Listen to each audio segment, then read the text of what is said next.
कभी कभी छोटी छोटी चीज़ें, छोटे छोटे आइडिया जीवन में बहुत महत्व रखते हैं। इतिहास गवाह है, अनेकों बार छोटी सी सोच ने ही दुनिया को बदल कर रख दिया। आर्किमिडीज की कहानी भी कुछ इसी तरह थी। नमस्कार दोस्तों, क्लासबुक में आप सभी का स्वागत है। आज हम बात करेंगे आर्किमिडीज की उस खोज की जिसने पूरे विज्ञान को बदल के रख दिया। आर्किमिडीज की कहानी आज से करीब 2000 साल पहले की है। उस समय के राजा हिरोन ने एक सुनार को कुछ सोना दिया और उससे अपने लिए एक सुंदर सोने का मुकुट बनाने के लिए कहा। मुकुट बनकर तैयार हो गया। जब मुकुट राजा को दिया गया तो राज्य में मुकुट में मिलावट की अफवाह उड़ने लगी। इससे राजा को भी शक हुआ, लेकिन कोई भी यह सिद्ध नहीं कर पाया कि सोने में मिलावट है। तब राजा ने उस समय के प्रसिद्ध गणितज्ञ, वैज्ञानिक और इंजीनियर आर्किमिडीज को बुलाया और उनसे कहा कि मुकुट में मिलावट है या नहीं, इस चीज़ का जल्द से जल्द पता लगाया जाए। आर्किमिडीज ने काफ़ी लंबे समय तक इस विषय पर सोच विचार किया, लेकिन उन्हें कुछ भी समझ में नहीं आ रहा था। एक दिन जब वो नहाने के लिए गए और उन्होंने बाथटब में जैसे ही अपना पैर डाला, उन्होंने देखा कि कुछ पानी बाथटब से बाहर गिरने लगा। फिर उन्होंने अपनी पूरी बॉडी पानी में मर्ज कर दी और उन्होंने देखा कि और ज़्यादा पानी बाथटब से बाहर गिरने लगा। तभी अचानक उनके दिमाग ने काम किया और वो समझ गए कि उन्होंने राजा की समस्या का हल निकाल लिया है। अपनी इस खोज से वो इतने एक्साइटेड हुए कि वह बिना कपड़े पहने नग्न ही राजा के महल की ओर यूरेका यूरेका चिल्लाते हुए भागने लगे। यूरेका का मतलब होता है मिल गया। राजा के महल पहुंचकर आर्किमिडीज ने प्रूफ कर दिया कि सोने में मिलावट है। परिणाम स्वरूप सुनार को सजा दी गई और आर्किमिडीज को सम्मान। अब बात करते हैं क्या थी ये खोज और कैसे आर्किमिडीज ने प्रूफ किया कि सोने के उस मुकुट में मिलावट थी। आर्किमिडीज को मालूम था कि सोने की डेंसिटी ज़्यादा होती है। अगर उसमें मिलावट की जाएगी तो मुकुट अपेक्षा में कुछ बड़ा बनेगा।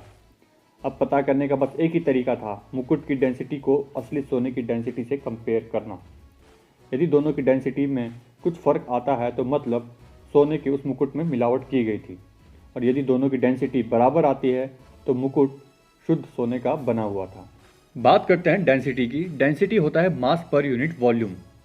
अब मुकुट का भार तो उन्हें ऑलरेडी मालूम था, अब प्रॉब्लम थी मुकुट के वॉल्यूम की। मुकुट का वॉल्यूम कैसे कैलकुलेट किया जाए? उस समय किसी भी ऑब्जेक्ट का वॉल्यूम पता करने के लिए कोई विशेष सुविधा नहीं थी।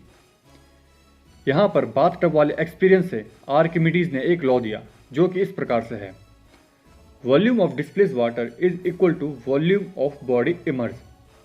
मतलब यदि आप किसी वस्तु को पानी में डालते हैं और पानी में डालने पर पानी के वॉल्यूम में जो चेंज आएगा वही उस वस्तु का वॉल्यूम भी होगा। अब आर्किमिडीज ने 2 बकेट लिए जिसमें मेजरिंग स्केल बने हुए थे। दोनों में इक्वल क्वांटिटी में वाटर ऐड किया गया। अब मुकुट के भार के बराबर ही शुद्ध सोना भी लिया गया। हम पहले ही पढ़ चुके हैं density equal to mass per unit volume. यहाँ पर मास दोनों का बराबर है। इसके बाद उसने एक बकेट में मुकुट और दूसरे बकेट में शुद्ध सोने को डाल दिया। अब दोनों बकेट के वाटर लेवल में चेंज आया। आर्किमिडीज ने पाया कि मुकुट वाले बकेट में वाटर लेवल ज़्यादा बड़ा है as compare to pure gold bucket. Means volume of water displayed by crown is not equal to volume of water displayed by pure gold। मतलब दोनों के वॉल्यूम में डिफरेंस है। अब मास दोनों का बराबर है लेकिन वॉल्यूम में डिफरेंस है, जिससे पता चलता है density of crown is not equal to density of pure gold. अगर कोई 2 चीज़ें प्योर गोल्ड से बनी है तो दोनों की डेंसिटी बराबर होनी चाहिए। अगर वो बराबर नहीं है तो आपके ऑब्जेक्ट में मिलावट है, जिससे सिद्ध हुआ कि मुकुट में मिलावट थी। तो दोस्तों, देखा आपने कैसे एक छोटे से काम ने इतनी बड़ी खोज को अंजाम दिया।